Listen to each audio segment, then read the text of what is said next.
মনটা ভীষণ খারাপ। এরকম একটা খবর পেয়ে আমি তো বিদেশে আছি, নইলে আমি অবশ্যই যেতাম। অনেকবার দেখা করার চেষ্টা করেছি, ফোনে কথা বলার চেষ্টা করেছি, ঢাকায় থাকতে কিন্তু সম্ভব হয়ে ওঠেনি যে কোনো কারণে। আমি সবসময় সুস্থতা কামনা করেছিলাম। আজকে এই খবরটা পেয়ে আমি সত্যি মর্মাহত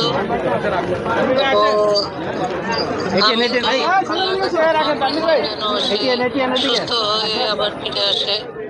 তার মতন একজন মানুষকে হারানো, তার মতন একজন শিল্পীকে হারানো একটা বিরাট ক্ষতি হয়ে গেল আমাদের এই দেশের সঙ্গীতাঙ্গনে। এবং মানুষ হিসাবে সে ভীষণ ভালো ছিল, আমাকে প্রচন্ড ভালোবাসতো এবং শ্রদ্ধা করতো।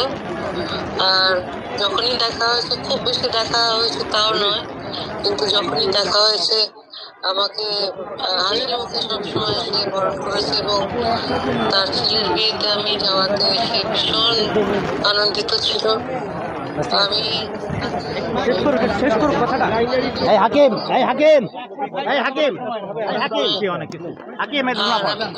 আল্লাহ তাকে জান্নাত নসিব করুন। জি সালাম আপা।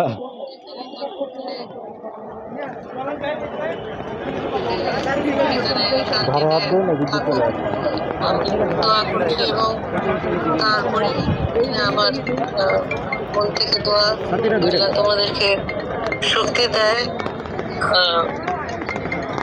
এই এত বড় একটা ক্ষতি তোমরা যে মানে সহন করতে পারো। আল্লাহর কাছে দোয়া করি তোমরা ভালো থেকো, নিজেদের যত্ন নিও। আর ফরিদার জন্য আমার অনেক ভালোবাসার। আমি খুবই আসলে ঠিক মতন গুছিয়ে বলতে পারছি না, আমার এত খারাপ লাগছে যে কিছু বলার মতন আমার আসলে মনের অবস্থা নেই। তবুও আমি চেষ্টা করছি। আপা শুধু দোয়া করবেন, আপা করেন না, আপা শুধু দোয়া করবেন, দোয়া করেন, দোয়া করছি আল্লাহ তাকে জান্নাত নসিব করুন। দোয়া করেন। জি জি জি জি জি জি জি